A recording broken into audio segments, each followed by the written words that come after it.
Bueno, Leandro está saludado, Laura, Martín. Buenas tardes, ¿cómo están? Entonces vamos a dar inicio a la sesión de hoy. No recuerdo mal, habíamos dedicado al problema de la problema, no porque es un problema que supone que no hay, al asunto de la expresión a partir de la expresión americana de Lesa Lima, que puso Tobías, todavía no llegó, podemos esperarlo, y los 6 ensayos de Pedro Enríquez Ureña, que puso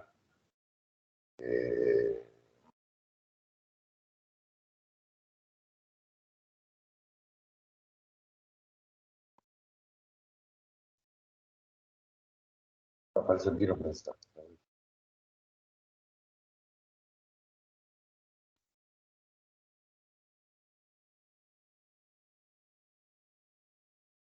Bueno.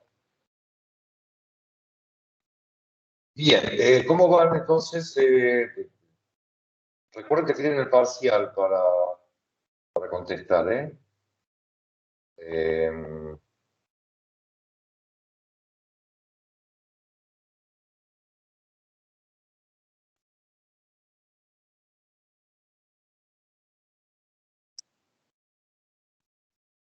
¿Pudieron ver eso?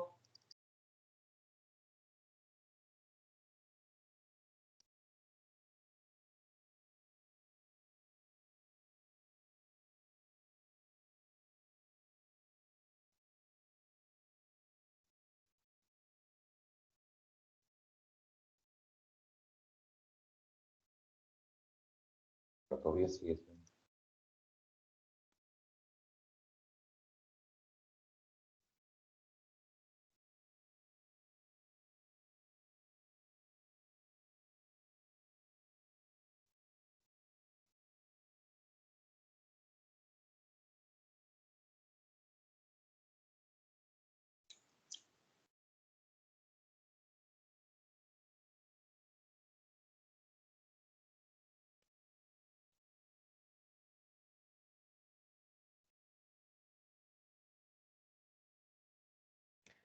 Perdón, no sé si ya se habló de esto, pero el parcial, o sea, básicamente elegimos un tema y desarrollamos lo que queremos del tema. Así es, era la idea. Ok. Creo que les habíamos puesto una extensión. Es corto. Ya les dijimos, tenemos que poner una nota, no aspiramos ni a ponernos excesivamente rigurosos, pero bueno, eso como que poner una nota. Que no encuentro, ¿quién les puso los 6 ensayos? ¿Por qué no encuentro el mensaje? Yo le contesté todo.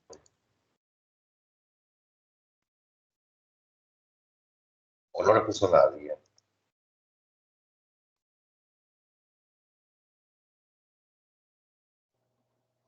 Yo creo que estaba el de Samba, pero el otro yo no lo vi tampoco. A mí por lo menos no. Bueno, pasa en las mejores familias. Pero tal vez no lo vi yo y está.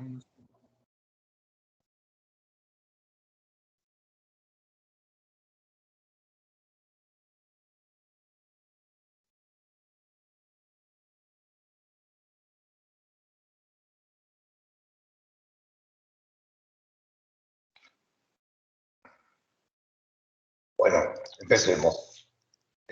No sé qué hacer con no estando Tobías.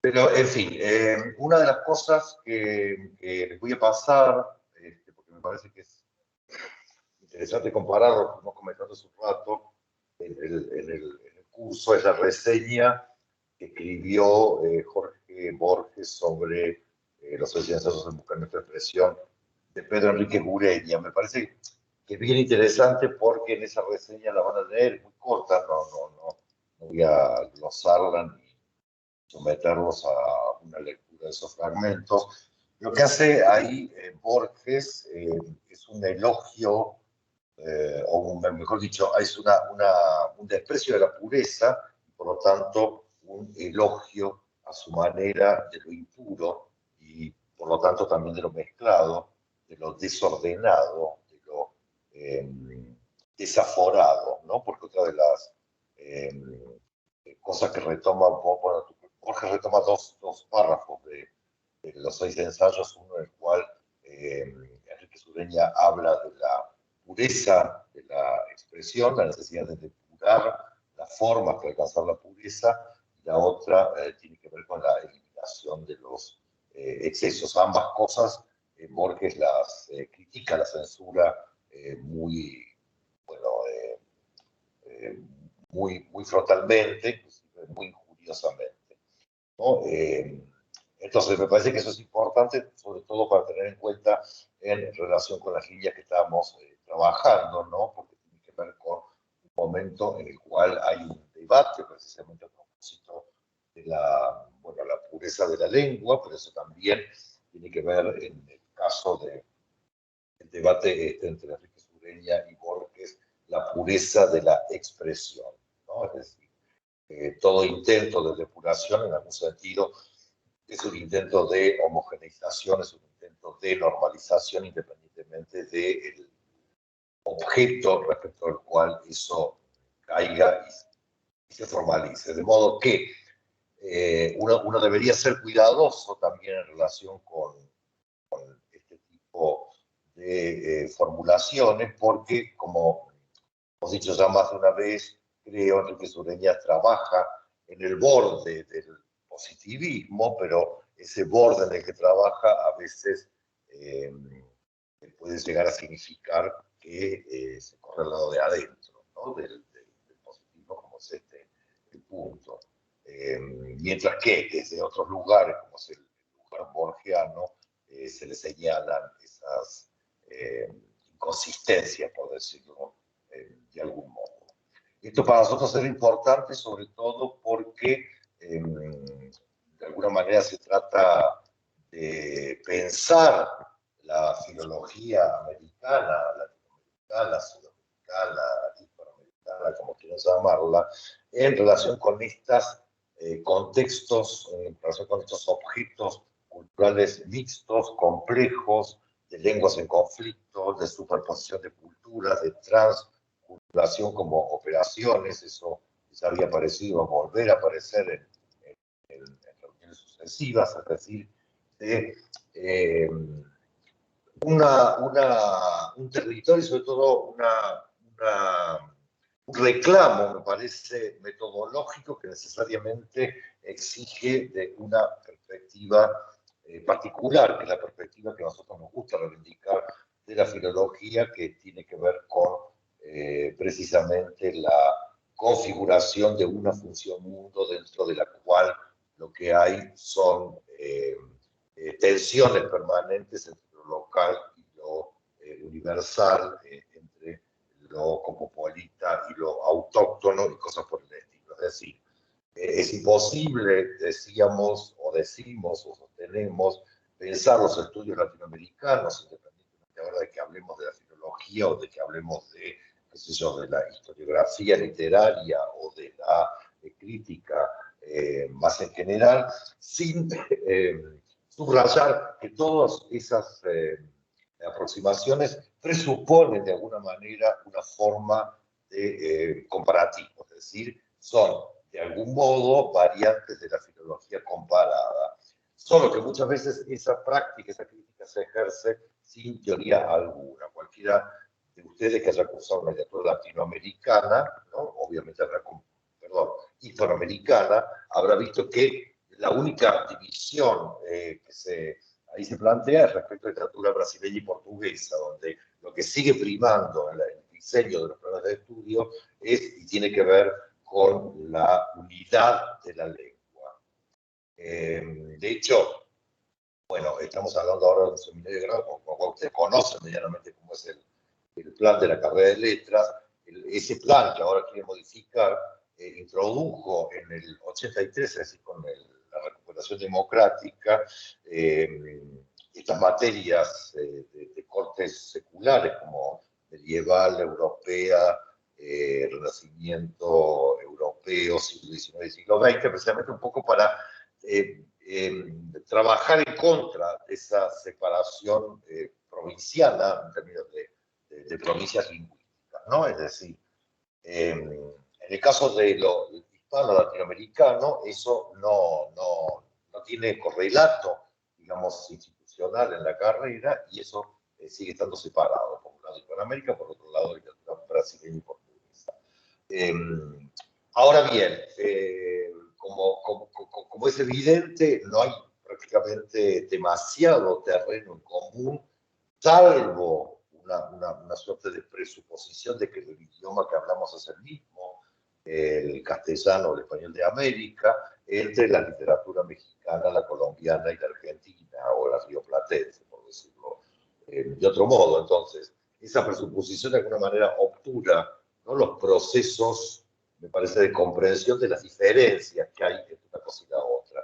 No se trata precisamente de abusar las diferencias hasta el infinito, de modo que uno no pueda trabajar con un objeto complejo, pero tampoco se trata de aplanarlas hasta tal punto de considerar que todo es más o menos lo mismo e idéntico. Creo que los 6 ensayos en busca de nuestra expresión de Pedro Enríquez Ureña en ese punto son bien cuidadosos, ¿no? O sea, se trata de encontrar una suerte de síntesis disyuntiva, es decir, de poder producir un texto que proponga una perspectiva sintética sobre la literatura hispanoamericana, pero que al mismo tiempo sea consciente de las diferencias y de las complejidades, es decir, del modo en que aparece así articulado lo que tiene que ver con las culturas precolombinas, es decir, los textos, las experiencias, los acontecimientos discursivos que vienen de lenguas previas a la conquista y el descubrimiento y la conquista de América, es decir, a la imposición imperial de una lengua,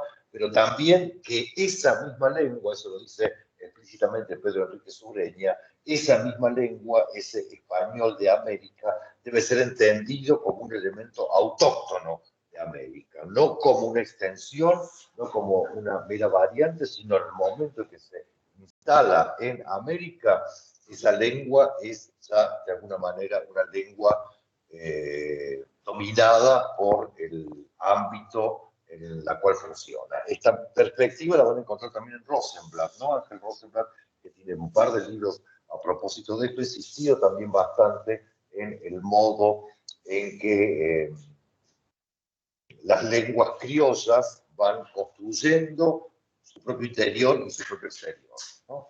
Y eso me parece que es importante, sobre todo en términos de ver que la problemática que tiene que ver con el estudio conjunto de lo que serían las literaturas hispanoamericanas supone un trabajo complejo con lenguas diferentes del castellano, las lenguas precolombinas, las lenguas nativas, la peculiar variación del español de América y luego la relación de todo eso con las otras lenguas hegemónicas del mundo, es decir, un triple repertorio lingüístico, pero también un problema, si quieren, de, como decía Auerbach, de mutua fecundación entre cada uno de esos registros.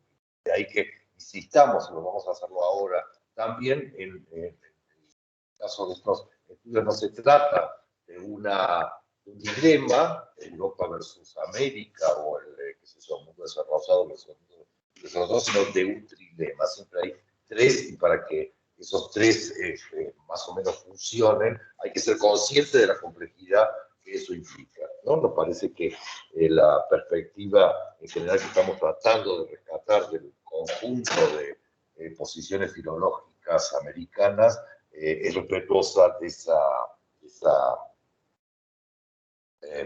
esa complejidad.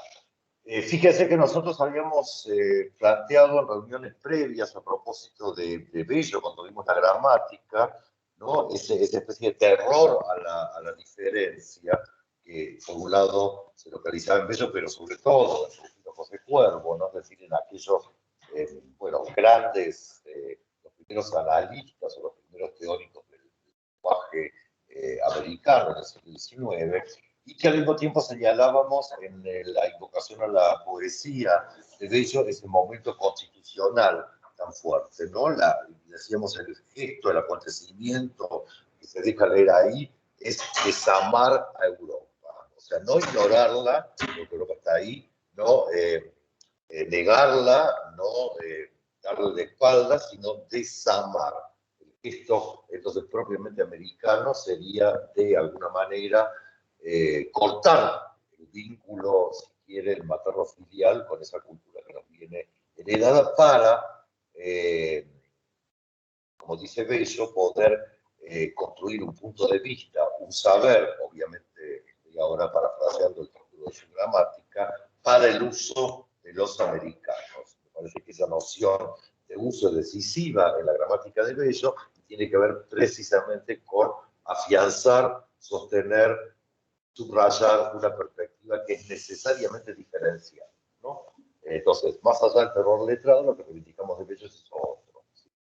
Eso coincide en el tiempo, pero también coincide en cuanto al impacto que tiene la independencia cultural o independencia filológica o independencia humanística de América con el mismo gesto que propone Emerson en un texto muy conocido, como lo comentábamos muy rápidamente, ahora me voy a tener un poco más en él, de Ralph Waldo Emerson, de American Scholar. Por otro lado, digamos, si tienen en cuenta, bueno, todo este núcleo de bostonianos, últimamente ha sido también recuperado, sobre todo por la relación que proponían respecto de la naturaleza, que era como una relación bastante más respetuosa que luego la utilización muy característica de los siglos XIX y XX produjo en América, y se trataba precisamente de entrar en contacto con, o sea, de producir una relación ecológica, si quieren, donde el hombre y la naturaleza constituyeran una unidad específica. Pero cierro ese paréntesis. Me refiero al texto, decía, de American Scholar. Scholar quiere decir casi todo, ¿no? Scholar quiere decir, por un lado, escolar, intelectual, hombre de letras, filólogo, escritor, incluso filósofo. Así que Scholar, bueno, no sirve para definir al filólogo. Fíjense que hoy ya no hay solamente American Scholars, sino directamente Digital Scholars, que serían filólogos digitales, de algún modo. The American Scholars es un texto de 1837. Por supuesto que va a haber cosas específicas referidas al contexto en el cual está produciendo Emerson ese texto, pero tengan en cuenta que un año antes de esa conferencia que pronuncia Emerson de American Scholar, había publicado anónimamente un libro que se llamaba Naturaleza, es decir, lo publicó sin firma. Y esto es por eso se citaba la cuestión ecológica. En Naturaleza, el libro Naturaleza se abre con la pregunta: ¿por qué no habríamos de disfrutar también nosotros de una relación original con el universo? Y se cerraba el libro con una exhortación a construir un mundo propio, El año siguiente es el año en el cual dicta la conferencia de American Scholar, que ha sido considerada la declaración de la independencia literaria, es decir, una escritura de enmienda o mejora de la declaración de independencia política y de la propia Constitución de los Estados Unidos de América. Tengan en cuenta en este punto que, por ejemplo, la Constitución argentina es una Constitución que en principio está calcada de la Constitución de los Estados Unidos de América. De así las dificultades que tenemos por lo general, con nuestra Constitución, porque es una Constitución, ¿no?, que efectivamente nos viene copiada de una Constitución pensada para otra realidad directamente.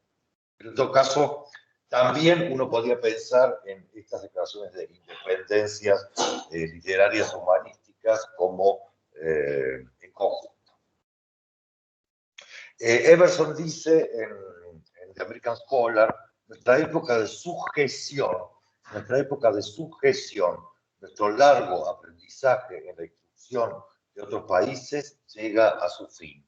Los millones de hombres que a nuestro alrededor se precipitan en la vida no pueden siempre alimentarse con los residuos secos de las cosechas extranjeras. a la luz de esta esperanza, acepto el tópico que no solo el uso, sino la naturaleza de nuestra asociación parece prescribir para este día. Scholar americano. Fíjense que hay una metáfora que utiliza Emerson que va a ser de larga proyección en los estudios, en fin, en la estética americana, ¿no? Las metáforas alimenticias. Ya no podemos seguir alimentándonos de los desechos, de los residuos, de las cosechas extranjeras. Mientras que, en el caso de la antropofagia paulista, uno verá que precisamente lo que allí se propone sí es alimentarse con esos alimentos y incorporarlos a través de una semiofilia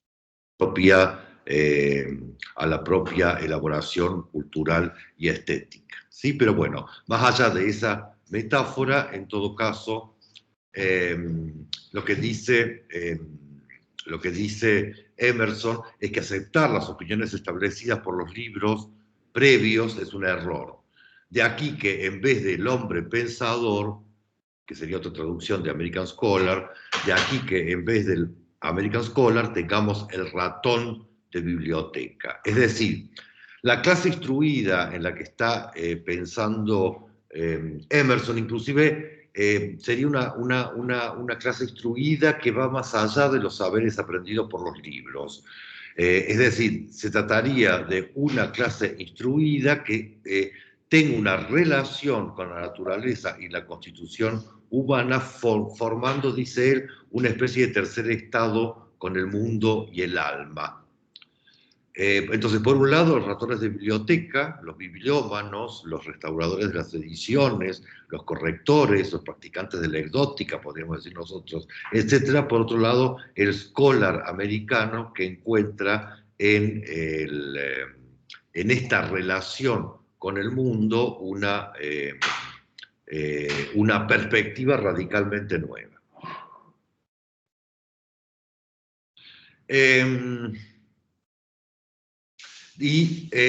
Bueno, les voy a pasar un texto, pero creo que lo tienen ya.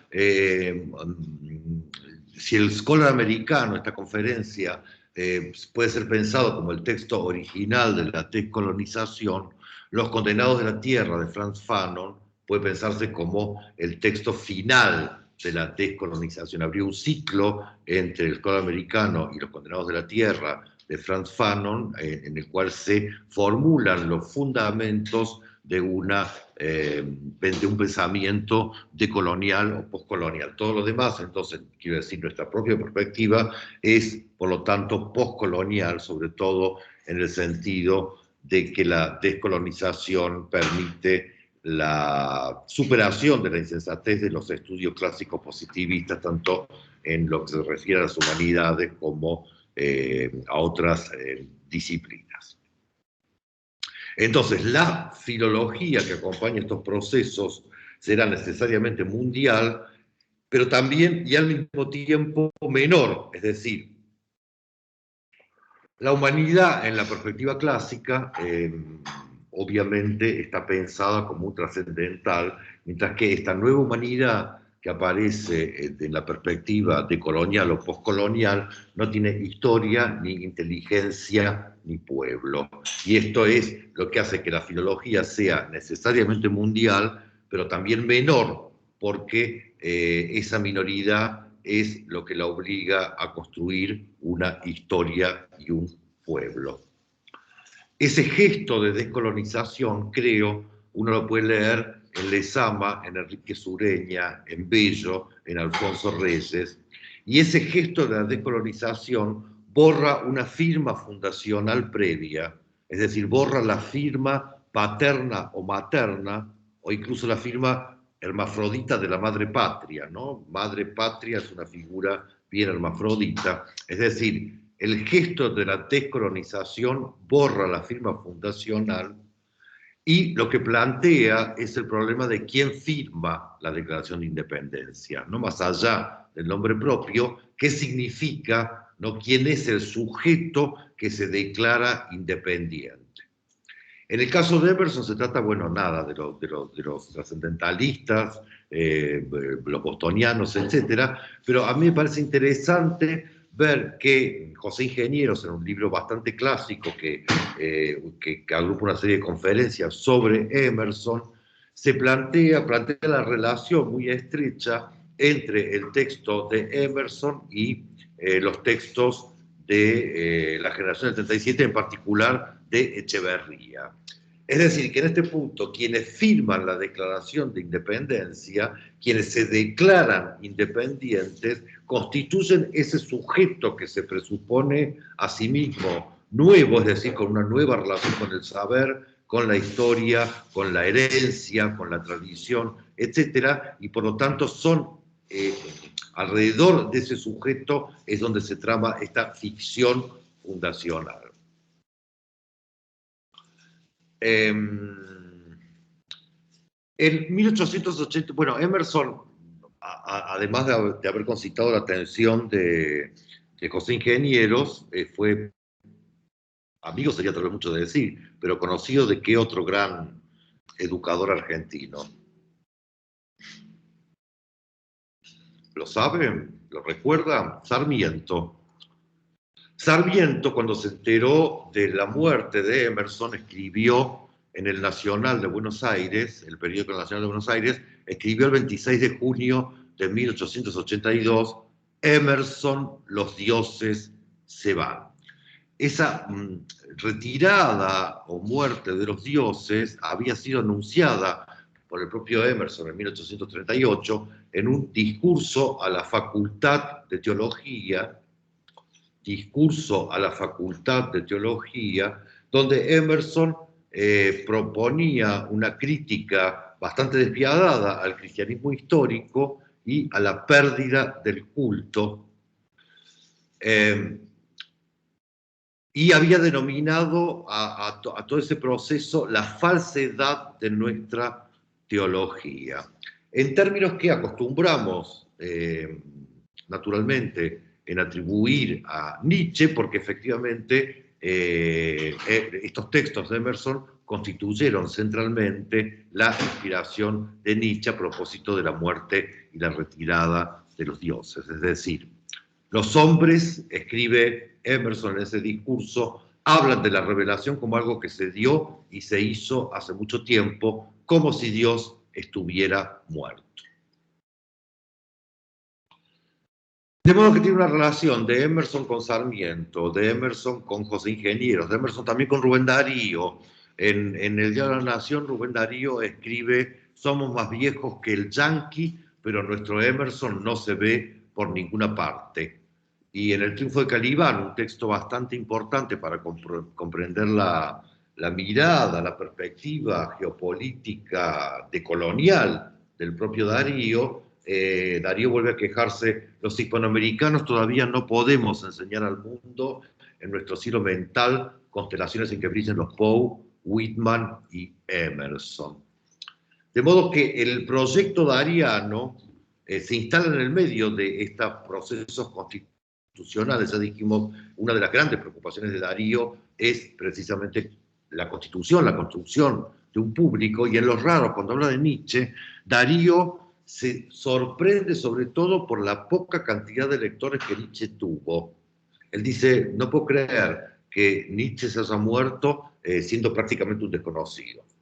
Es decir, la constitución, la reconstitución, la independencia pasa precisamente por la formación de un horizonte de lectura. La formación de un horizonte de lectura va a pasar, por cierto, por los aparatos escolares. Recuerden que los viajes de Sarmiento a los Estados Unidos, su conocimiento de Emerson, la relación de Sarmiento con el círculo emersoniano, van a desembocar en la importación de las maestras normales. De hecho, bueno, yo no sé si han leído el libro de Laura Ramos sobre el asunto, yo no he podido verlo todavía, no sé si alguien lo vio, pero habla un poco de eso, de qué pasó con esas maestras que fueron importadas por Sarmiento. Bien. Entonces ya ven, ¿no?, que en el mapa este constitucional que estamos trazando y que va a desembocar precisamente en los textos de Enrique Sureña y de Lezama, lo que vemos es, por un lado, la necesidad de cortar no un vínculo, sino la forma de concebir ese vínculo, proclamar una independencia que básicamente lo que hace es definir al sujeto que firma esa declaración de independencia. Es decir, de lo que se trata es al mismo tiempo de plantearse proyectos perspectivistas nuevos y, en segundo término, el modo de establecer una masificación, una distribución masiva, en todo caso, de esos nuevos contenidos utópicos que van a dominar el pensamiento americano de esos años. En el libro de Ingeniero que les citaba antes, que se llama Hacia una moral sin dogmas, creo que lo tienen colgado, pero si en otro caso vuelvo a colgarlo en un mensaje ahora cuando termina la clase. Y recuerden que, una vez más, acá la educación y la cuestión perspectivista, ideológica, constitucional van de la mano, porque Ingenieros es decisivo en el pensamiento de la reforma del 18. En ese libro, Ingeniero señala la filosofía social, nueva corriente ideológica, llegó casi simultáneamente a las dos Américas, engendrando en Boston un movimiento social famoso, cuyo centro fue el Club de los Trascendentales, y en Buenos Aires un germen similar que ahogó la Restauración Clerical de Rosas, la Asociación de Mayo.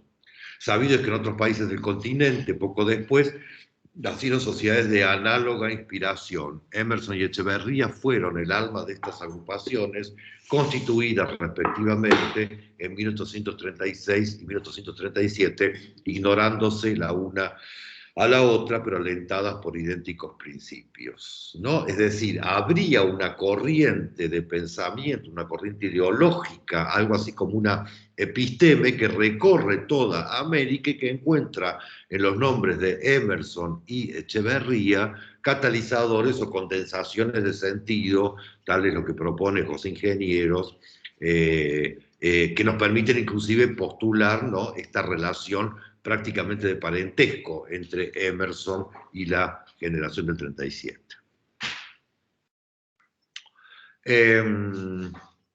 Hay que aplicar entonces esa fuerza fundacional, esa fuerza constitucional, ¿no?, que viene de la Declaración de la Independencia Cultural, producida más o menos al mismo tiempo en los Estados Unidos de América y en la América hispánica, por lo menos en Buenos Aires. Hay que aplicar esa fuerza una vez que los dioses están muertos o nos han abandonado, es decir, hay que aplicar esa fuerza después del agotamiento de los proyectos fundacionales y sobre todo después de la interrupción de las fantasías coloniales. O sea, no se trata ya solo de la generación del 37, no se trata tampoco solo de la educación pública, no se trata solo de la fundación de la nueva universidad. Todas esas son imágenes que naturalmente importan, pero se trata ahora de ir más allá, es decir, de ir en busca de lo infundado, es decir, de ir precisamente más allá de todo lo que serían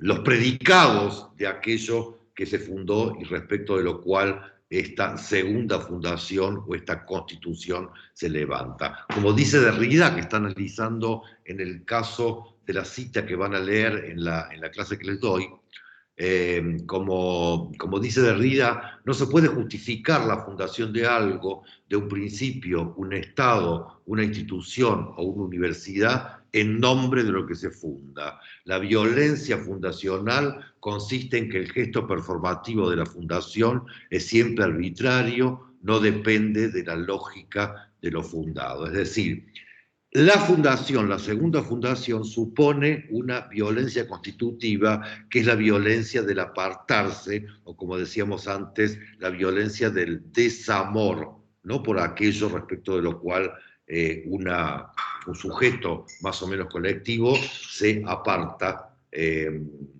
y decide desamar, ¿no?, a eso que estaba antes. Es decir, colocarse el institutor en este punto, el constitucionalista, es naturalmente anterior a la ley y a la legitimidad que va a instaurar, es de alguna manera alguien que está fuera de la ley, porque esa ley es futura, aparecerá después, y es por lo tanto el que viene a disolver los lazos de paternidad o maternidad colonial. Eso en Emerson, en Darío, en Lezama Lima, pero también en Enríquez Ureña. Es decir, se trata ahora de una fundación que extrae el dispositivo filológico latinoamericano, perdón, que extrae del dispositivo filológico latinoamericano su fuerza geopolítica, y en esos tránsitos de una cosa a la otra se juega el juego que impugna la tranquilidad, ¿no?, del pensamiento colonial.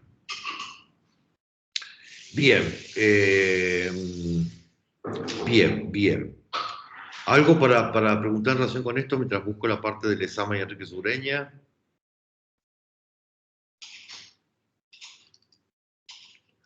¿Están allí? Sí, están. Sí. Yo pensaba que con esto que decís, bueno, que yo escribí sobre Lezama Lima, todo el trabajo que hace Lezama es muy desde el perspectivismo, ¿no? Como buscar cómo hacer la propia ficción de la expresión americana, digamos. Solo como pensando como refería a Nietzsche, pero no, lo he leído en diferido, no conozco tanto la obra de Nietzsche, pero el tema de cómo, si todo es ficción, se trata de hacer una ficción suficientemente buena, digamos, ¿no? Entonces, pienso a través de las imágenes y de la interpretación poética. Sí, No sé. Tobías, me alegro que hayas llegado, porque obviamente toda esta introducción que yo hice era para esperarte, para llenar tu ausencia. Pero bueno, sí. De hecho, una de las cosas, creo que vos leíste bien, ¿no? En general, el texto de Lezama, yo te decía que por ahí quería subrayar la oposición entre imagen y cultura que plantea Lezama, ¿no? Porque precisamente el texto de Lezama empieza con el mito, ¿no? Es decir, que de alguna manera es el mito de la fundación, es el mito un poco del que estábamos hablando, supone una dimensión ficcional. Espérate que ahora se me cerró la... Acá. Con los mitos y el cansancio clásico, ¿no? Ese cansancio sería equivalente por ahí también a esta figura, el desamor de Bello, pero sobre todo el método filológico de Lezama retoma esta necesidad de pasar de la historiografía de la cultura a la idea de eras imaginarias, es decir, Lezama una y otra vez va a plantear esta obsesión por el barroco y por las eras imaginarias, entendiendo que las eras imaginarias permite sostener una perspectiva sobre la historia, por un lado anti-hegeliano y antipositivista, pero por otro lado adecuado al tratamiento de las heterogeneidades propias de lo que es América, ¿no? Es decir, lo que plantea Lezama es que hay conjuntos históricos regidos por la imago, y estos conjuntos son diferentes de las culturas o las sociedades, y escribe literalmente, las culturas van hacia su ruina, pero después de la ruina vuelven a vivir por la imagen. Es decir, que habría, por un lado, la cultura como dispositivo de clasificación y por lo tanto de normalización, en oposición a la imagen y a lo imaginario, que es una potencia más bien de desclasificación, ¿no? La cultura tiene un ciclo, por lo tanto, de vida, nace y muere, que está acotada históricamente, mientras que la imagen es aquello que aviva, es decir, aquello que da vida tal y como lo dice Lezama, de modo que la imagen, como el mito, estaría en el umbral de las culturas, ¿no? Es decir, cultura y civilización van de la mano, como dice Benjamin, se trata de monumentos de cultura van de la mano con los documentos de barbarie, y la imagen o la imago persiste más allá incluso de la muerte de las culturas. Eso me parecía, vos habías apuntado a eso, pero quería subrayarlo porque me parece que es una indicación metodológica que a nosotros puede llegar a servirnos bastante. Te interrumpí, Tobías, ¿qué estabas diciendo? No, estaba. A mí lo que me llamó mucha atención, que lo dije ahí en la función, es el paralelismo entre, que yo encontré, me pareció, entre la antropofagia de Oswald Andrade y el proceso del barroco americano, digamos, de cómo se constituye, ¿no? Como esto del horno transmutativo y la tensión y el vulcanismo inherente de la expresión americana. Como que reconoce Lezama al menos como constitutivo de las expresiones americanas la tensión entre diferentes fuerzas, ¿no? Como que no sé si lo entendí bien, pero para lograr algo propio, un lugar de enunciación, que creo que en el manifiesto antropofágico está un poco eso también. No Sí. sé, igual hay una gran diferencia de época también, creo, hace como 50 años casi. Bueno, no, porque el manifiesto antropófago es del 28 Ah, y 28, claro, no 18. esto es del, creo que 50 y pico, o sea que son 30 años. Pero obviamente tiene que ver con esto que decíamos antes, con las metáforas, ¿no? De, bueno, digestivas y la deglución, o sea, ¿qué se hace con aquello que se ha comido? ¿No? O sea, ¿tiene algún sentido el atiborrarse? En el caso del examen, naturalmente sí. O sea, saben que bueno, la imagen del banquete que vos trabajaste también en tu presentación es decisiva en Lezama, porque Lezama es efectivamente aquel que de alguna manera no puede ser pensado sino en relación con la gula, ¿no?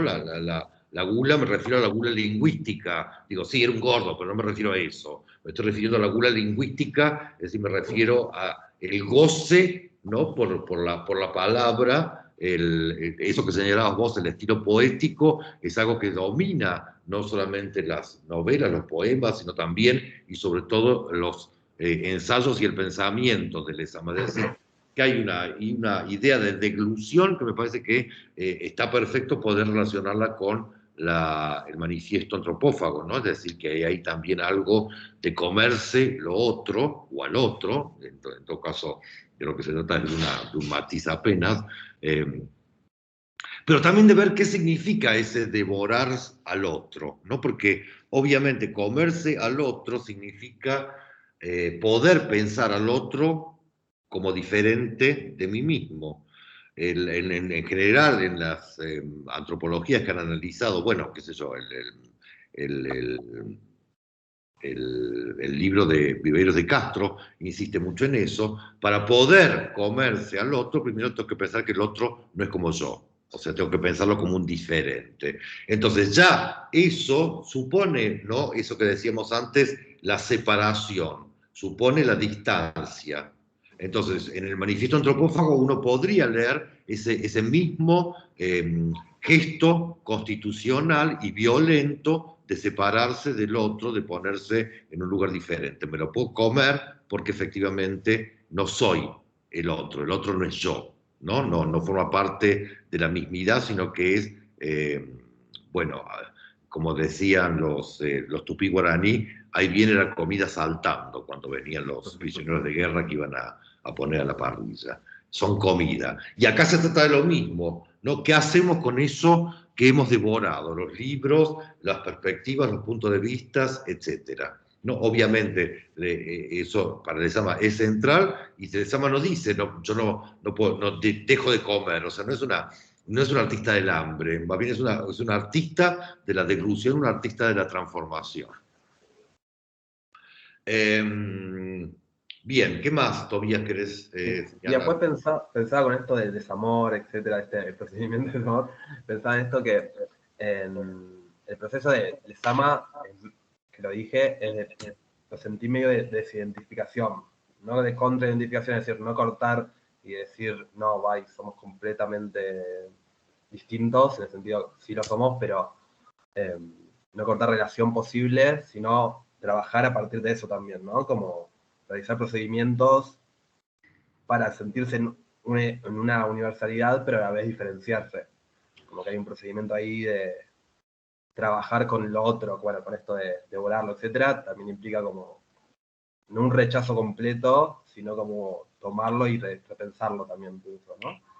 Sí, básicamente, bueno, un poco ya lo habíamos anticipado, pero al tratarse de un pensamiento anti-hegeliano, es un pensamiento que prescinde de la dialéctica, no hay una relación dialéctica entre yo y el otro, lo que es una relación, como estás llamando, de banquete, donde uno es ¿no? el que se come al otro, y eso por lo tanto elimina bueno, dialéctica del amo y el esclavo, del centro y la periferia, todas las dialécticas posibles, pero incluso elimina la diferencia como una diferencia dialéctica, está pensada acá de otro modo.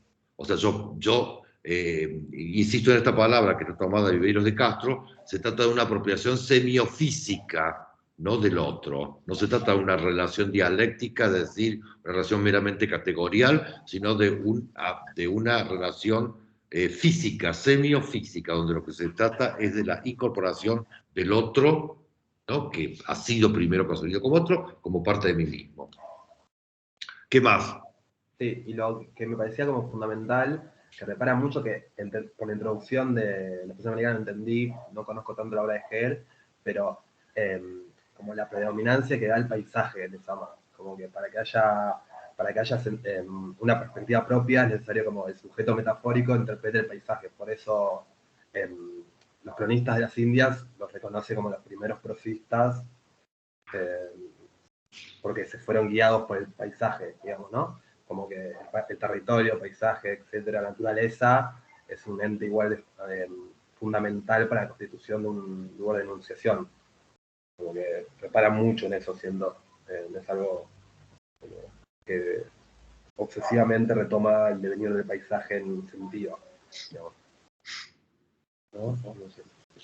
No, perfecto. Yo creo que lo que en todo caso, y por eso nos llegamos los dos textos de Enrique Sureña y de Sama, es porque, bueno, ya lo habíamos mencionado, los textos tendrían que situarse, me parece, en ese proceso colonial. Dijimos, estamos hablando de un proceso colonial que va del 37 hasta San Fano, es decir, que estamos todavía en un momento en el cual se está elaborando, ¿no? Esa constitución, esa propuesta de lo nuevo. Entonces, tenemos el proceso colonial que toma como objeto el nuevo mundo y que plantea, por lo tanto, que se trata del descubrimiento de lo nuevo, que es la hipótesis matriz europea, y luego tendríamos ese otro momento que sería el proceso de integración operativa de lo disponible, que sería la variante norteamericana. Y el nuevo mundo, en ese punto, es escenario de una batalla simbólica a propósito de los modos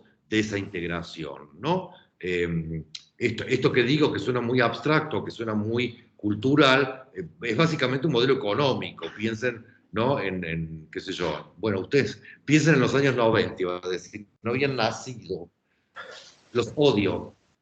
Pero bueno, en los años 90 nosotros fuimos testigos de ese escenario, ¿no? Quiero decir, cuando se privatizó todo, bueno, se puso todo a la venta, y lo que se puso a la venta lo compraron, básicamente, lo compró Europa. Digo, no los españoles y los franceses compraron Telecom, la Telefónica, Iberia, en fin, digo, o sea que había ahí una idea de trilemática, de economía, ¿no? De distinción geopolítica. Nos ponemos a la venta, ¿quién paga más? Bueno, los europeos pagaron más y por supuesto sabemos los resultados de todas esas políticas de liquidación, de integración operativa de lo disponible, de liquidación de los recursos. Pero bien, volviendo a nuestros corderos, insisto, uno podría ver cómo las posiciones que estamos trabajando, las posiciones de Lezama y de Enrique Sureña, permiten pensar, ¿no? Una vez más, en el nivel, ahora sí, en el registro de la Constitución de las Humanidades, en el registro de la Constitución de los sistemas educativos, en el registro de la Constitución de un horizonte de lectura, de lo mismo, Le cito un texto de Pitol que habla de Pedro Enríquez Ureña en este caso. Dice, pero lo pueden pensar también en relación con Lezama. Es verosímil pensar que Pedro, escribe Sergio Pitol, al principio engañó su nostalgia de la tierra dominicana, suponiéndola una provincia de una patria mayor. Con el tiempo, las verdaderas y secretas afinidades que las repúblicas del continente le revelaron fortalecieron su sospecha.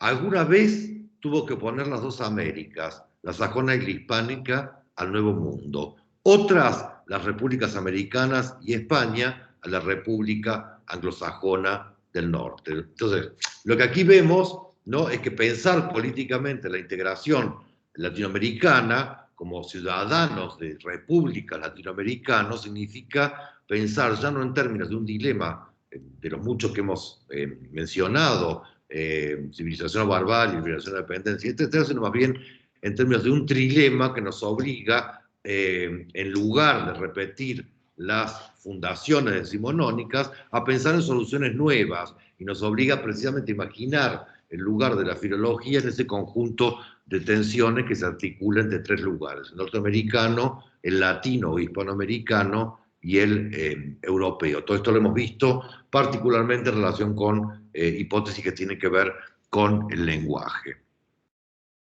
Bien, entonces vemos que hay procesos que uno puede más o menos ver como muy evidentes en el plano de lo económico, pero que funcionan también en el plano de lo simbólico. Me voy a detener un poco más, dado que nadie lo quiso exponer, en el texto de Pedro Enríquez Ureña.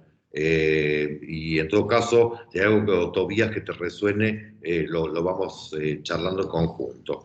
Ya habíamos hablado, después lo vamos a retomar con un poco más de precisión, el Ateneo de la Juventud, ¿no?, donde colabora Enríquez Ureña, el Ateneo de la Juventud en México, donde colabora Enríquez Ureña junto con Caso, junto con Alfonso Reyes y otros. Y ya habíamos también señalado la importancia que lo griego tiene en la lectura, en la propuesta de un modelo político para América Latina que se hace en el contexto del Ateneo. Ese modelo griego vuelve como un ritornelo a lo largo de toda su obra, y lo pueden leer en los 6 ensayos, por ejemplo. Cito esto: la unidad de su historia, la unidad de propósito en la vida política y en la intelectual, hacen de nuestra América una entidad, una magna patria, y ya habíamos hablado en relación con la exposición de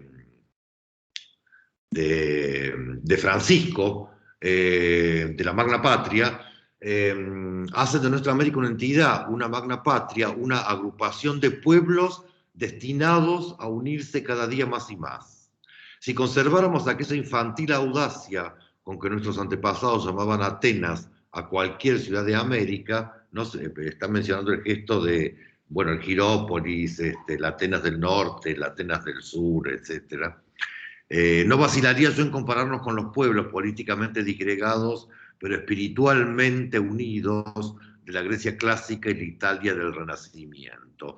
Pero sí me atrevería a compararnos con ellos para que aprendamos de su ejemplo que la desunión es el desastre. Donde vemos que de manera explícita y deliberada, esto también ya lo habíamos mencionado, Pedro Enríquez Ureña desdeña los modelos del Estado centralizado, es decir, el umbral de constitución del Estado, en favor del umbral ciudad, es decir, la liga de ciudades, la magna patria, a la manera de la Grecia clásica, a la manera de la Italia del Renacimiento, donde la relación entre ciudades era al mismo tiempo de competencia, pero también de comercio, de comercio humanitario, ¿no?, de circulación de ideas. Entonces, la utopía, y la noción de utopía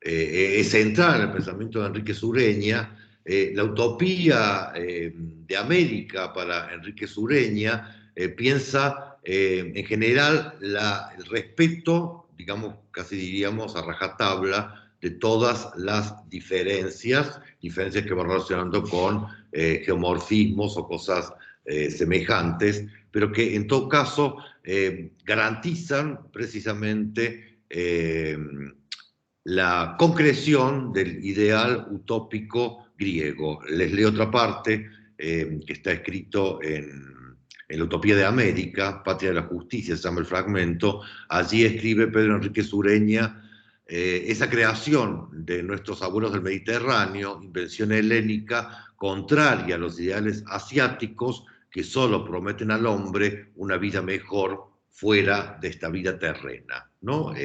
Creo que la vez pasada, en alguna reunión, Pablo, vos habías hablado precisamente de la política explícita, ¿no?, que hay en Enrique Sureña, y acá se nota, esto es un enunciado de política explícita, contra lo que sería la formación de estados muy fuertemente organizados contra la formación del umbral Estado, de lo que es decir, que lo que hacen siempre es dilatar la posibilidad de la felicidad para un futuro siempre inalcanzable. De lo que se trata más bien es de imponer la utopía griega, la utopía de nuestros abuelos del Mediterráneo, como dice. Sobre todo teniendo en cuenta, esto también es importante señalarlo, que Pedro Enrique Sureña es muy consciente tanto de lo que tiene que ver con esa deglución, ese alimentarse de estos ideales propiamente griegos, es decir, europeos, es decir,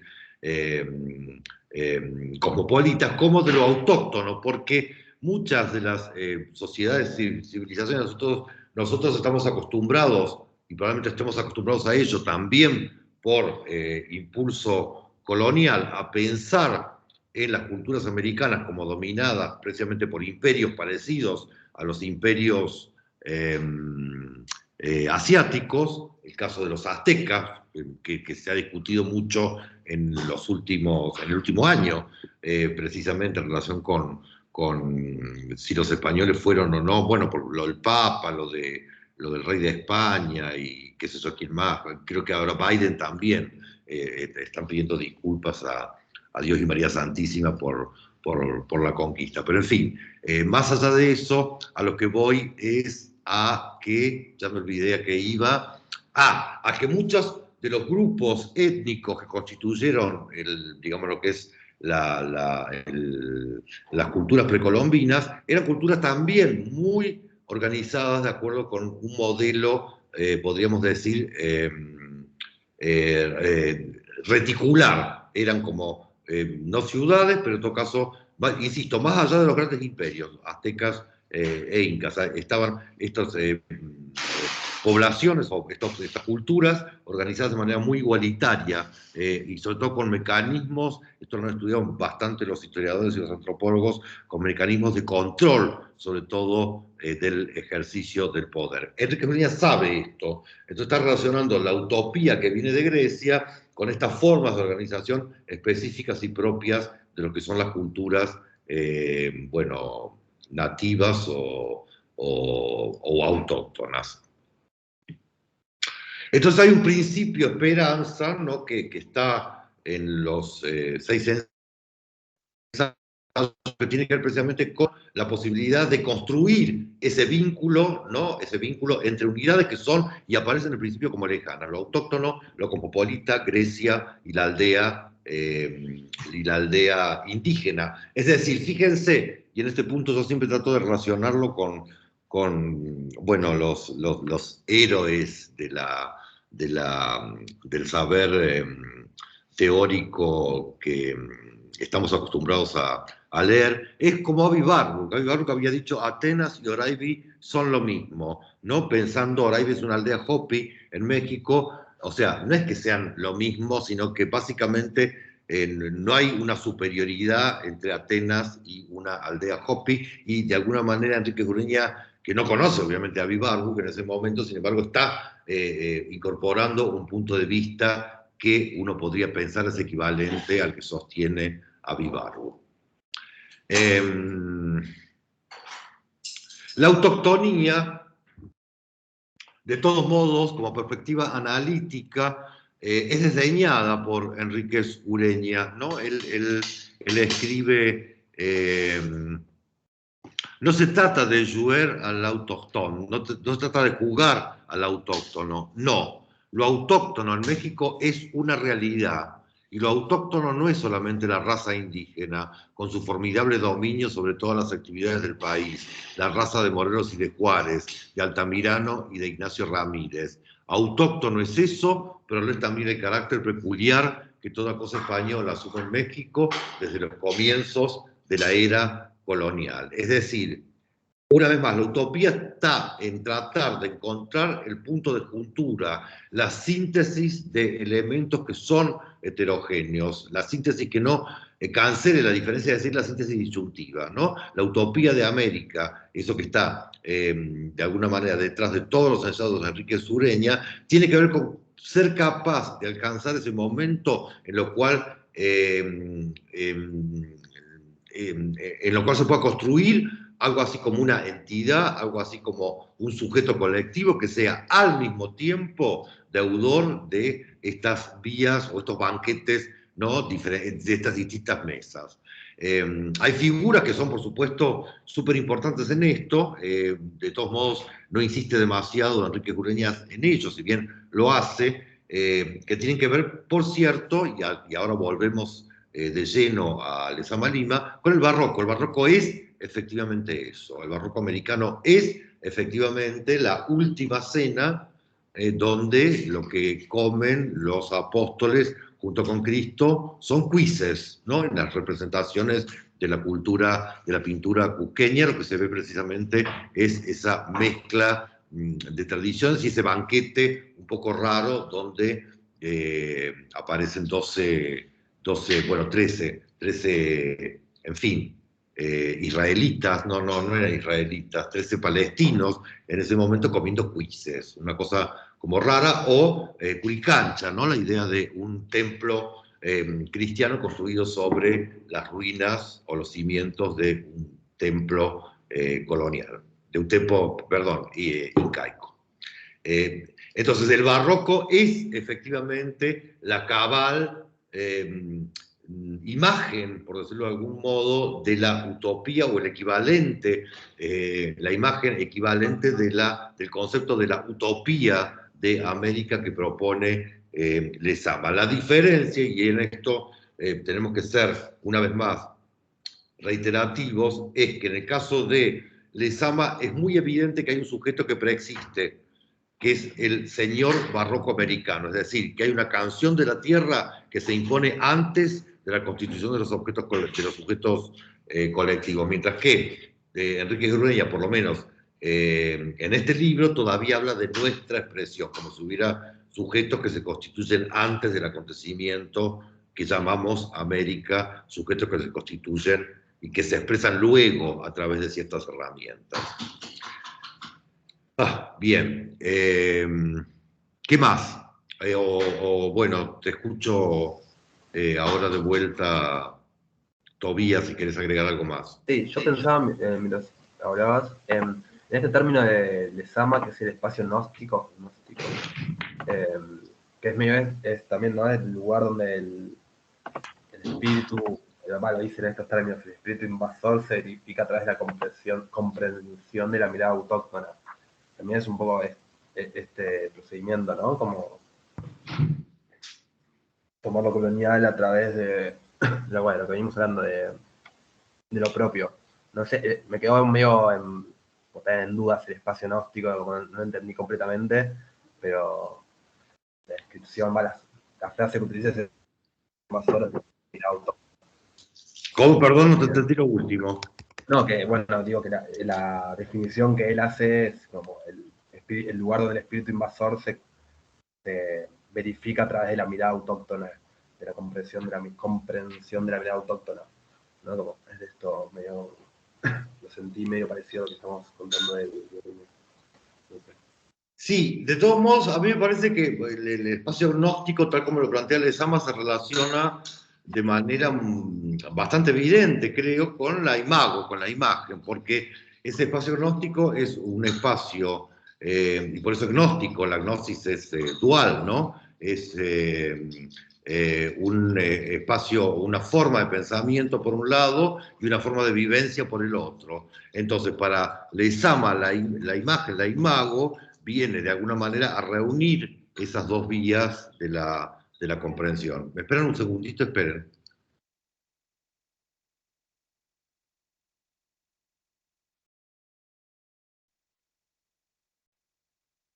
Sí. ¿Se entiende, Tobías, ahora mejor el...? Perfecto, sí, perfecto. Sí, me queda esa duda mientras lo leía.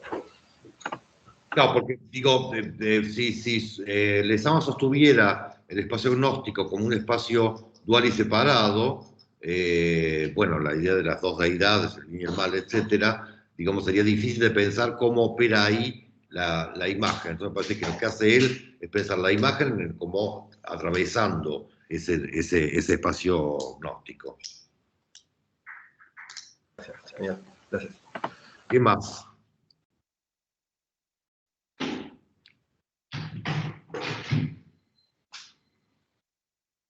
Lo que sí me llama la atención después es el procedimiento de analogía que hace Lezama, que no conozco tanto, conozco más que nada de lo que me han contado de Abby Warburg, así lo pronuncia, pero es un procedimiento similar, ¿no? En detalles de imágenes también, ¿no? Pregunto porque no conozco tanto el procedimiento de Abby Warburg, me han contado mi hermano que estudia artes, pero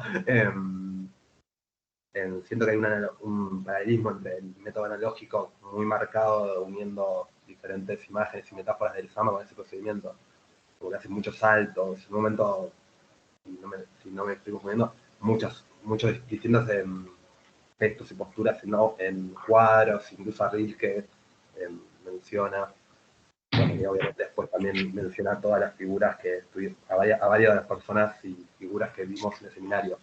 Garcilaso, Simón Rodríguez, etc. Sí. No, y sobre todo, bueno, por un lado está esa capacidad, bueno, la erudición de Lezama, ¿no? Sí, total.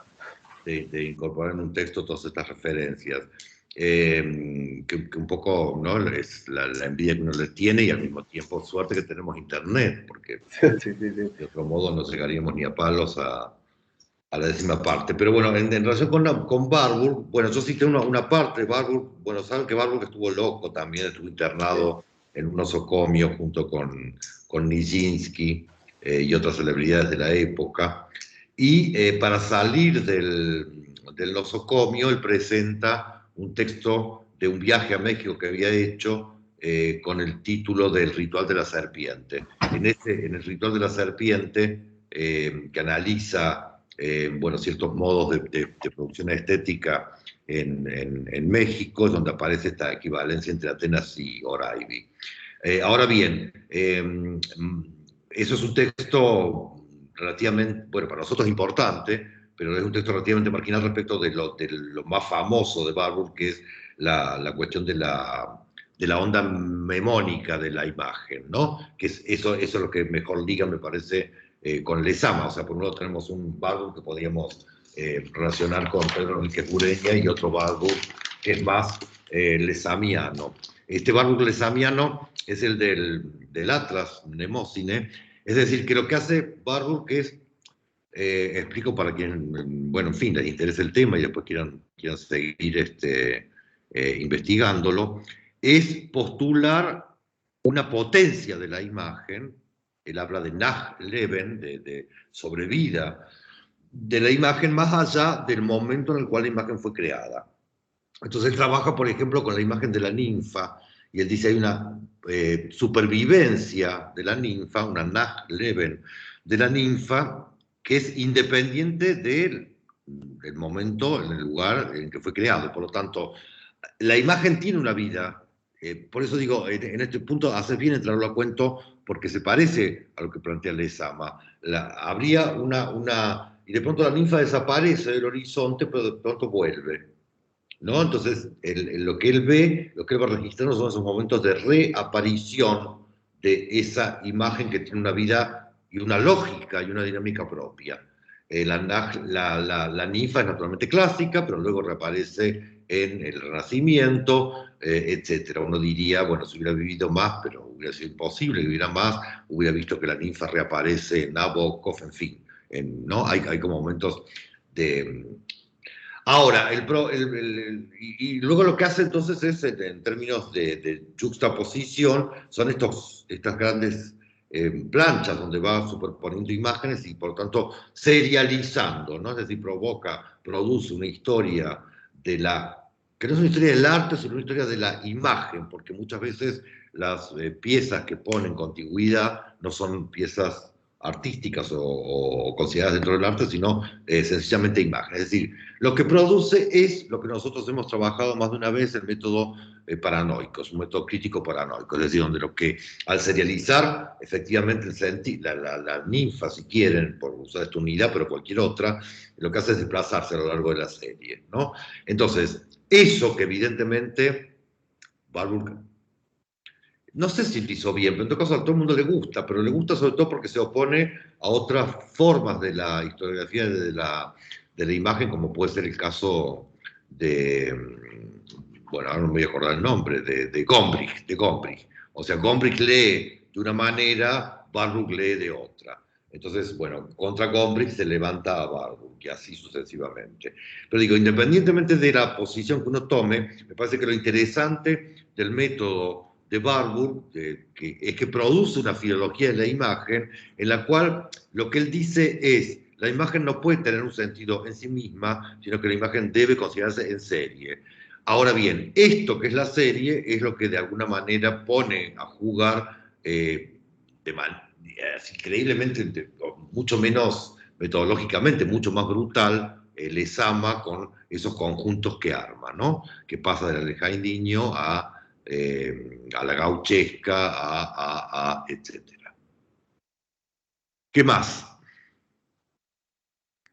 Y también el prólogo de la edición que estaba colgada y que es la del Fondo de Cultura, mencionaba el problema de las erratas, digamos, adredes que produce Lezama constantemente. Lo pensaba en el sentido de cómo Lezama también se escapa él de cierta, digamos, en el documental lo empecé a ver en las primeras horas, es realmente difícil de mirar porque, bueno, hacer un documental acerca de un poeta que trabaja la imagen requiere hacerse cargo de eso, pero había un académico que leía, o bueno, en una entrevista, me parece, y contaba, digamos, la dificultad de hacer de hacer una obra cuidada una obra filológicamente cuidada de Lezama, precisamente por estas, o sea, por estas diversiones, digamos, forzadas, y me pareció también muy interesante como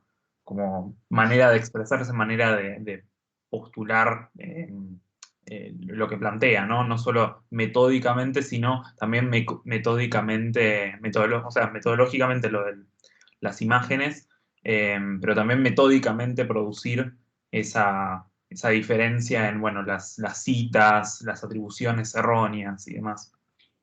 Sí, yo te sumaría a eso, a ese horizonte pesadillesco en sí mismo, te sumaría el problema de la revolución, ¿no? Ustedes saben que Lezama, bueno, Paradiso, por ejemplo, o sea, la revolución dijo que en el primer momento, bueno, cualquiera puede publicar cualquier cosa, con lo cual se multiplicaron las ediciones descuidadas, inclusive hechas fuera de Cuba, porque quiero decir, la edición de Ediciones de la Flor de Paradiso de Lezama Lima es una porquería. Y así sucesivamente. Ahora bien, ¿cómo haces vos para restituir, ¿no?, el rigor de una edición cuando tenés un país donde, bueno, los archivos no existen, es todo como medio inaccesible, etcétera, etcétera? Entonces, me parece que ahí se suma, bueno, hay una casa de Lezama Lima, hay como no trabajo, digo, no tampoco quiero ser tan negativo, porque es decir, para uno que mira todo un poco a la distancia, obviamente eso suma una complejidad, un obstáculo más que es el problema de la falta de ordenamiento, de estabilización de los materiales con los cuales uno tendría que trabajar para poder llegar a una edición confiable. No me preocupa tanto la atribución de citas erróneas, porque, insisto, eso uno lo resuelve con el buscador, pero hay otras cosas que sí son páginas que están alteradas, ¿no? Es decir, que aparecen antes. En el Paradiso pasa eso, hay de pronto un pliego que apareció antes que otro, qué sé yo, una cosa de locos. Después lo desautorizaron los cubanos, pero bueno, las cosas siguieron circulando. ¿Qué vas a hacer? ¿Qué más?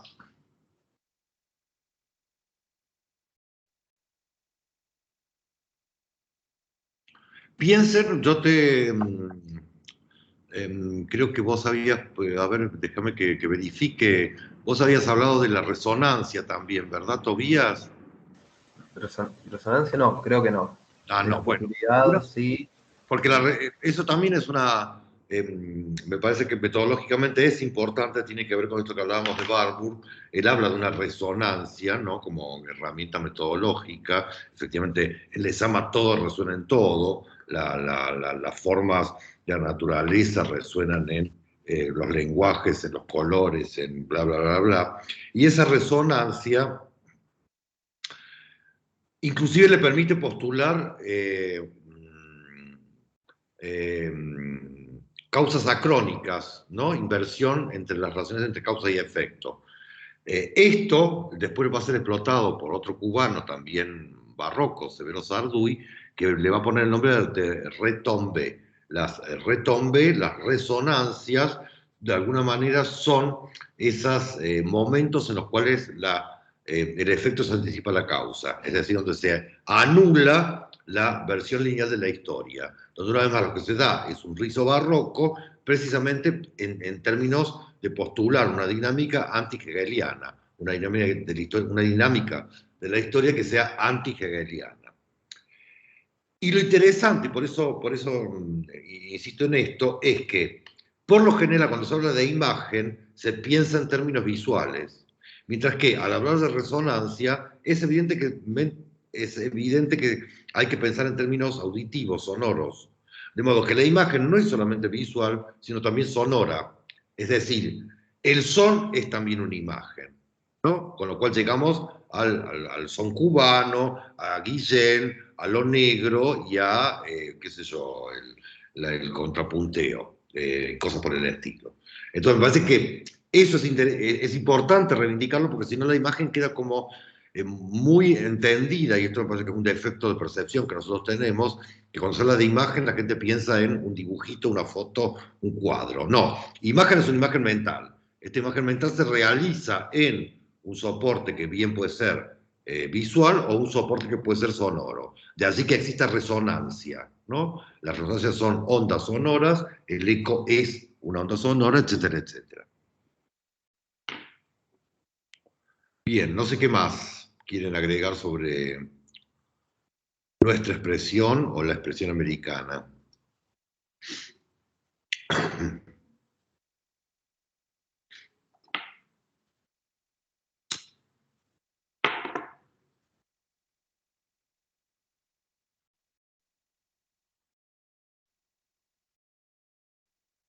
¿A quiénes cita Lezama? ¿O en quiénes se fundamenta? ¿De quiénes se aparta? Vos todavía señalás un par de... Sí, claro, en el momento del método, que habla del método ficcional, que vos también señalaste en tu clase, que lo leí antes de hacerlo, se acerca al método de Curtius, el método ficcional de Curtius, y se aleja de... Ay, se fue el nombre, pero ya lo conté, Toines, pues, pero quizás se me está yendo. El método mítico de... No me acuerdo el nombre en este momento. Pero bueno, se hace cargo de que le debe el método ficcional a Curtius al principio, desde el momento del mito y cansancio clásico.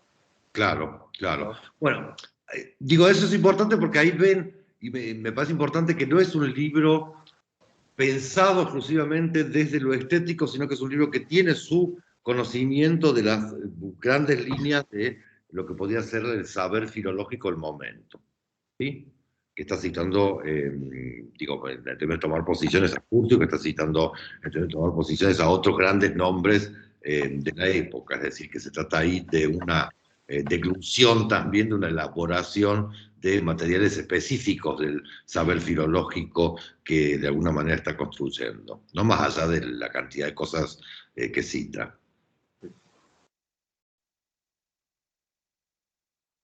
¿Qué más?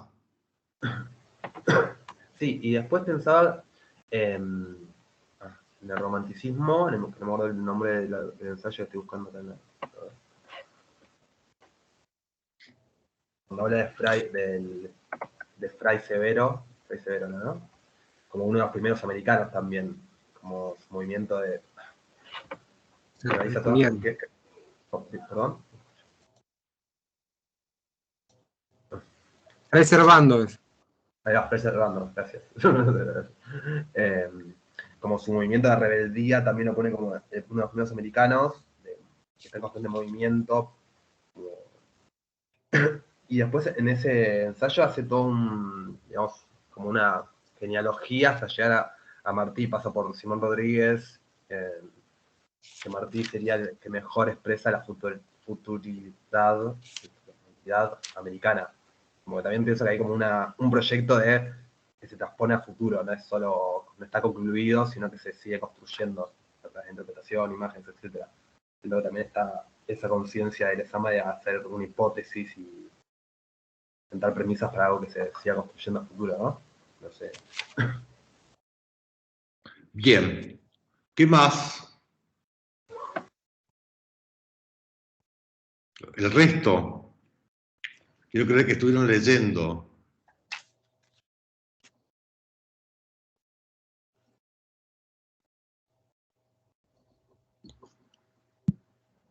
Bueno, yo después tenía una pregunta acerca de 6 ensayos en busca de la expresión. Decime. Porque cuando lo leí, yo ya como mi expectativa de lectura al menos, no era, digamos, un libro tan... No esperaba un libro programático, pero por lo menos esperaba un libro más organizado. Y me sorprendió eso, ¿no? De algún modo que son apartados... ¿Cómo? 6 ensayos son. 6 6 artículos. Como si hubiera atado así más o menos lo que tenía en la mesa y bueno, a ver qué va. Lo contrasto con, no sé, 7 ensayos de Mariátegui, ¿no? Que es más programático, si se quiere. ¿Se sabe si, o sea, me imagino que sí, ¿no? Que son textos que él reunió, que ya habían sido publicados, o en todo caso acerca porque después vi en internet que también tuvo sucesivas ediciones, no sé si los fue, o sea, no digo que los haya cambiado, pero que se publicaron con títulos, digamos, ensayos, o sea, no necesariamente enfatizando el 6.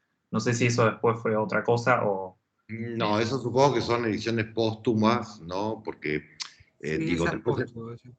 hay, claro, hay ediciones póstumas. Esa es póstuma de Raigal, sí.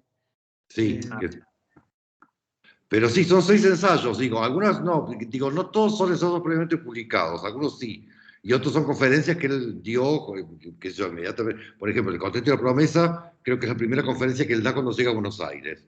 Entonces, después eso sale compilado en forma de libro, pero sí, son 6, digo, hay una diferencia notable entre eso, si querés, y las corrientes literarias de la América Hispánica, ¿no? Que es un libro donde, digo, está pensado más como una pero como una totalidad.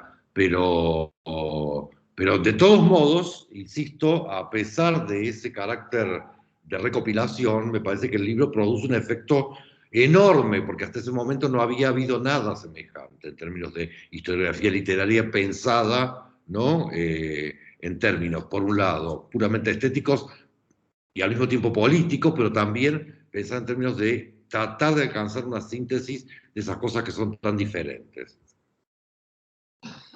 Diego, ¿querés decir algo? No, pensaba en lo que exponía Tobías. El otro nombre que aparece ahí, junto con el de Curtius, es el de Eliot. Y ahí la distancia con Eliot me pareció bien interesante. Ahora lo estaba, bueno, justo buscando a partir de lo que planteaba Tobías, pero cuando él se distancia de Eliot, porque esto tiene que ver con lo que decía Tobías al final. Se aparta de la idea de un resguardo que ofrecen esos mitos a las obras contemporáneas, los que lo otorgan como una nobleza clásica en Eliot, ¿no? Como una especie de canon ya cerrado en sí mismo, ya clausurado, de lo único que podría hacerse es reproducir de alguna manera ese canon en Eliot, mientras que en la mirada americana de Lezama está esa futuridad también, ¿no? Y eso me pareció bien interesante lo que decía Tobías, y ahí el nombre ese que él obturaba era justamente el nombre con el que estaba estableciendo esa distancia polémica tan fuerte Lezama, ¿no? Entonces, Eliot es de alguna manera similar a Lezama en el sentido de esa idea de una cultura total, ¿no? Si uno lee las conferencias de Eliot, o los artículos de Eliot, tienes esa cosa de ir revisando el archivo total, ¿no? Pero ese archivo europeo, aun cuando Eliot fuera americano, pero esa mirada europea aparece como una mirada más, con menos potencialidad, me parece, ¿no? Esa idea de lo potencial en Lezama es fuerte.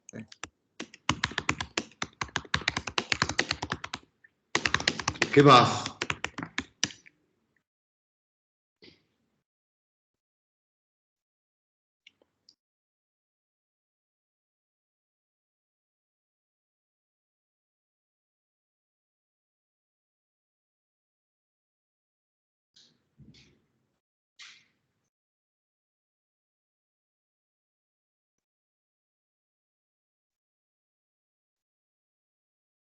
Perdón, quería manejar el micrófono y saqué la cámara. Vayan pensando las exposiciones de la semana próxima, por favor, que recuerden que tenemos clase con Nora Catelli, no vamos a decepcionarla.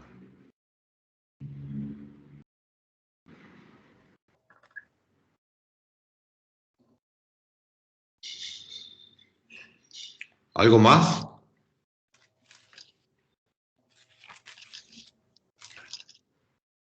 Bien, entonces veamos las lecturas.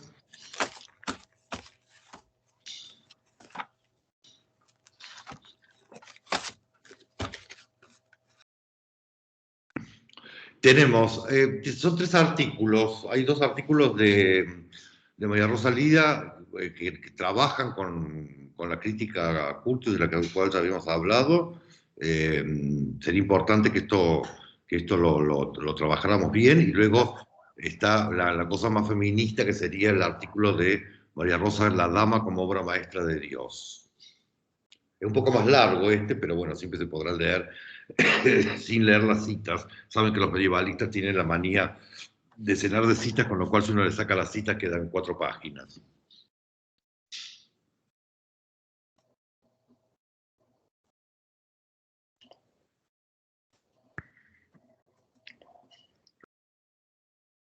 Vamos.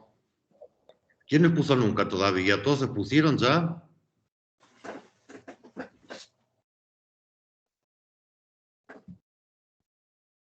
Diego, ¿te encargas vos de esto ahora, por favor? ¿De coordinar esto? Sí. ¿Coordinarlo? Sí, dale. Ahora, ya. Bueno. A ver. ¿Vos te vas, Daniel, o te quedás? Ah, se va. A ver, paren que tengo que entrar a ver qué textos habría que exponer. ¿Acá hay gente que todavía no expuso? ¿Hay gente presente que todavía no expuso?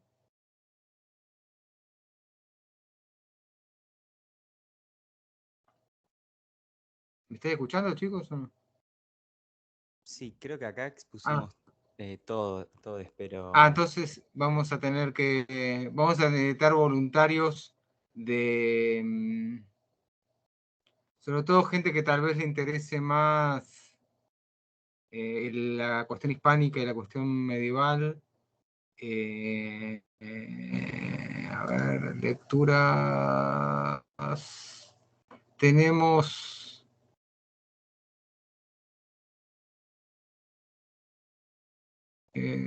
perduración de la literatura antigua en Occidente. Este es un texto que dialoga con... Es un texto muy crítico con Curtius, justamente.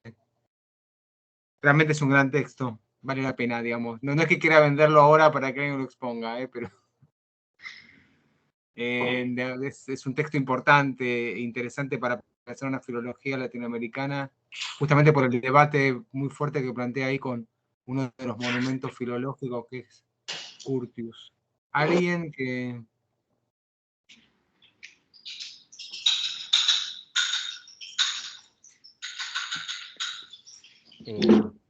Franco, si no, Barifi, ahí te veo.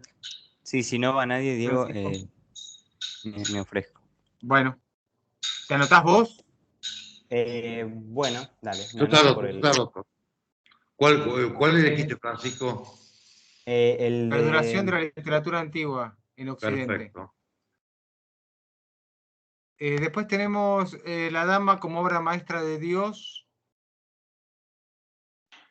Interesante para los que le interesa una cuestión más de género. Una lectura... O sea, bueno, tampoco, pero bueno, uno puede tirar la línea, ¿no? Para llevarla Tirarle así. la lengua, hay que tirarle la lengua. No vamos a inventar tampoco. Pero A creo que ver, la Martín, intención ahora es Martín precisamente llevarlo yo veo para que ahí. algunos se mueven y me ilusiono. Martín, ¿te estás ofreciendo? Martín no puso nunca.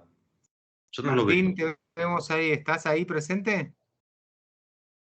No habla, no sé. Ahí se va. ¿Ves que se mueve? Como que intenta hablar, aparentemente. Emilia, Ahí se escucha. ¿Qué Emiliana, texto quieren que exponga? Martín, ¿sos vos el que hablás ahora? Martín. ¿Y querés Hola, ¿se me exponer La escucha? ¿Me Dama escuchan como bien? obra maestra de Dios? Ok, ¿Cómo Martín, es tu bien. apellido? ahora me anoto. Ah, bueno, Martín, y nos faltaría uno nada más. La tradición clásica en España. Lorenzo. Martín Lorenzo, de apellido, Lorenzo. ¿Lo anotás vos, Daniel, o se anotó? ya lo estoy anotando. Ahí está, sí. Bien, falta uno. Falta uno. ¿Emiliana está presente? Así Sí, o Sandra, digo, para que no sean no. todas voces masculinas. Yo estoy muy tapada de trabajo este fin de semana, Ah. pero repito otra semana exposición. Sandra Rodas. Hola. Hola. Sandra, ¿podrías exponerlo? Sí, claro, claro que sí. Bueno, entonces a vos te tocaría la tradición clásica en España. Muy bien. Perfecto, muy bien, Diego. Tuviste éxito.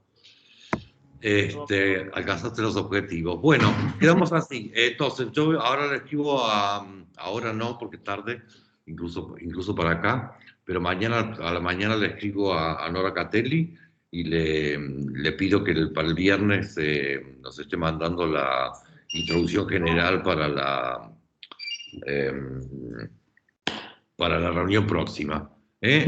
Bueno, nada, yo dejo de grabar ahora, a ver si, ¿dónde está el coso este? Acá está.